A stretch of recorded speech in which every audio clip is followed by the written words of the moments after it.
हम ये कहना चाहते हैं कि कांग्रेस के ही नेता राजनीति करते हैं और जो दोषी होगा वो बख्शा भी नहीं जाएगा। एक दलित बेटी ने वहां पर आत्महत्या की है, उसका सुसाइड नोट है, उसकी जांच चल रही है। उन्होंने कहा भी था कि हमारी सरकार का ये पूर्ण रूप से एजेंडा है कि जो हमारी बेटियां हैं, बेटियों के लिए चाहे ग्रेजुएट है, चाहे पोस्ट ग्रेजुएट है, चाहे गवर्नमेंट कॉलेज है, चाहे प्राइवेट कॉलेज है, सभी कॉलेजों के अंदर बेटियों को मुफ्त शिक्षा देने का निर्णय हमारी सरकार का है और वो निरंतर जारी है।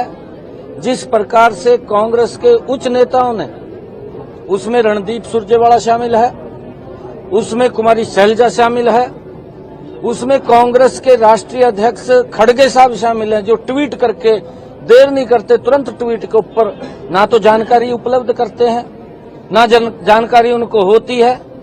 वो तो एकदम लोगों के अंदर इस प्रकार का वातावरण खड़ा करने की कोशिश करते हैं कि सरकार ने पता नहीं किसको क्या उसके ऊपर आरोप लगाए हैं। परंतु हम ये कहना चाहते हैं कि कांग्रेस के ही नेता राजनीति करते हैं। सोच समझ करके उन्होंने, ये नहीं है कि जब मर्जी उठे और ट्वीट कर दिया। कम से कम कोई तथ्य है, कोई बात आई है, उसकी जानकारी लेनी चाहिए, क्या विषय है, क्या नहीं है।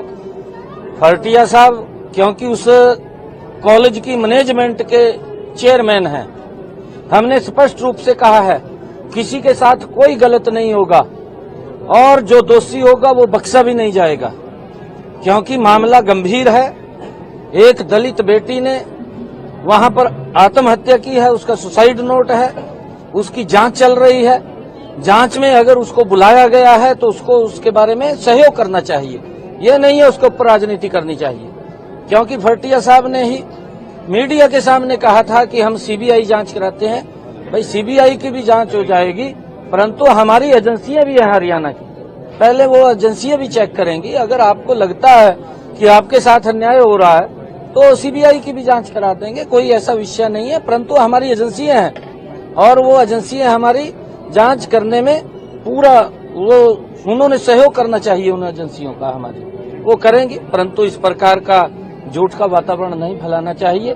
कांग्रेस पार्टी हमेशा दलित विरोधी रही है और किस प्रकार से उन्होंने आवेश में आकर के सुरजेवाला साहब, शैलजा, कुमारी शैलजा और इनके जो खड़गे साहब हैं, किस प्रकार से आवेश में आकर के उन्होंने ट्वीट के ऊपर ट्वीट किया है, सरकार को बदनाम करने की कोशिश की है। परंतु सरकार ट्रांसपेरेंसी से काम करेगी, कोई किसी के उस दबाव में नहीं आएगी। जो भी कोई दोषी है उसके खिलाफ कार्रवाई होगी।